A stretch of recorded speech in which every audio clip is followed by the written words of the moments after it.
Film horor Indonesia masih jadi salah satu genre yang disukai oleh masyarakat. Tidak mengherankan kalau setiap tahunnya selalu bermunculan berbagai film horor. Di momen tahun baru 2023 terdapat beberapa film horor yang bisa sobat tonton. Untuk itu kali ini Home Cinema sudah merangkum deretan film Indonesia bergenre horor yang tayang di awal tahun 2023. Yuk tonton videonya sampai selesai. 1. Anak Titipan Setan.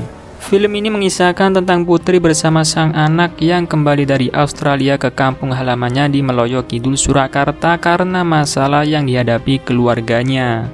Masalah yang dihadapi keluarga putri berawal dari Eyang Susana yang melakukan pesugihan dengan mengikat perjanjian dengan iblis bernama Jaran Penoleh.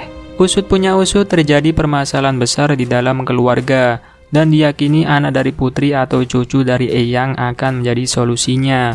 Pelan-pelan permasalahan tersebut mulai terkuak, sehingga mengancam siapapun yang berada di dalam keluarga tersebut.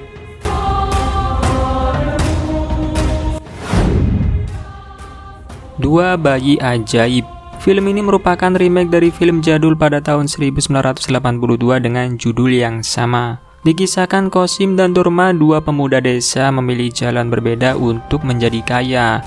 Namun keserakahan dan ambisi gelap mereka sama. Ketika keduanya melakukan perjanjian dengan iblis, maka harus ada yang ditumbalkan. Salah satunya adalah anak Kosim yang lahir dengan jiwa yang sudah dirasuki arwah laki-laki tua berdarah Portugis yang haus darah dan dipenuhi dendam pada warga desa. Keluarga Kosim pun dirundung malapetaka.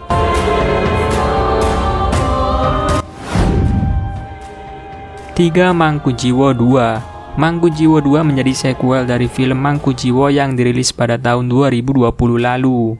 Film ini akan melanjutkan kisah dari film sebelumnya, yaitu tentang kisah perseteruan antara Brotoseno dengan Cokro Kusumo, yang mana mereka saling memperebutkan loji pusaka, hingga keduanya memendam dendam satu sama lain. Pada film sebelumnya, Cokro Kusumo yang merupakan musuh Brotoseno meninggal secara misterius.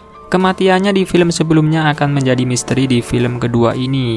Selain itu, Brotoseno ternyata ingin membangkitkan kuntilanak dengan medium pesugihan.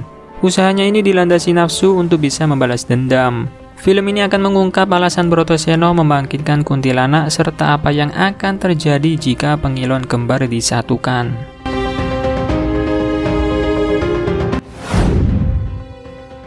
4. Alena Anak Ratu Iblis. Film ini menceritakan tentang sepasang suami istri bernama Hendra dan Maya yang menemukan seorang anak kecil saat perjalanan pulang ke rumah. Pasutri yang belum dikaruniai buah hati itu lantas mengadopsi anak kecil yang ditemukan dan memberikan nama Alena.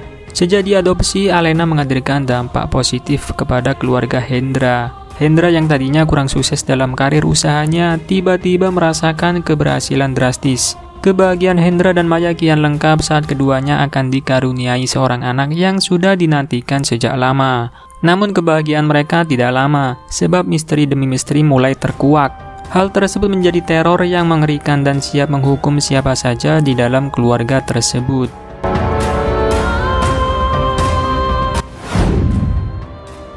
5. Puisi Cinta yang Membunuh. Film ini merupakan adaptasi dari kumpulan puisi cinta karya sang sutradara Garin Nugroho yang berjudul Adam, Hawa, dan Durian yang rilis pada tahun 1990-an.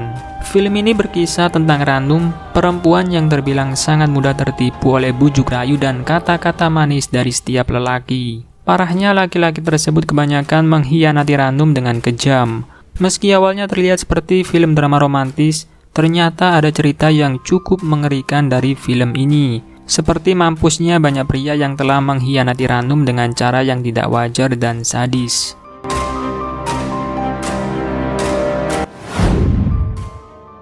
6. Tumbal Kanjeng Iblis. Film ini mengisahkan perjalanan Tia yang sudah 2 tahun tak mendapat kabar dari kakaknya yang berkuliah di luar kota. Ia terus mendapat bisikan untuk mencari kakaknya.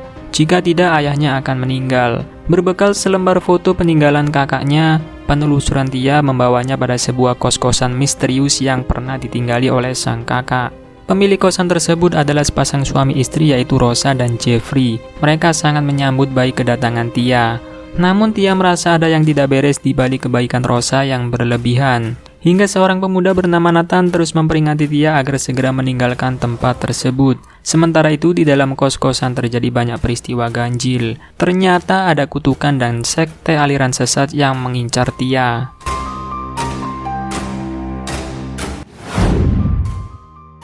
Tujuh KKN di Desa Penari Luwih Dawa Luwih Medeni. Film ini merupakan lanjutan dari film sebelumnya berjudul KKN di Desa Penari yang sukses menjadi film horor terlaris di Indonesia. Bedanya Luwih Dawa Luwih Medeni punya adegan tambahan yang membuat durasinya lebih panjang 40 menit dari versi aslinya. Durasi yang lebih panjang tersebut diklaim akan semakin seram, menegangkan, dan menjawab berbagai teka-teki yang masih menjadi misteri di film versi pertama.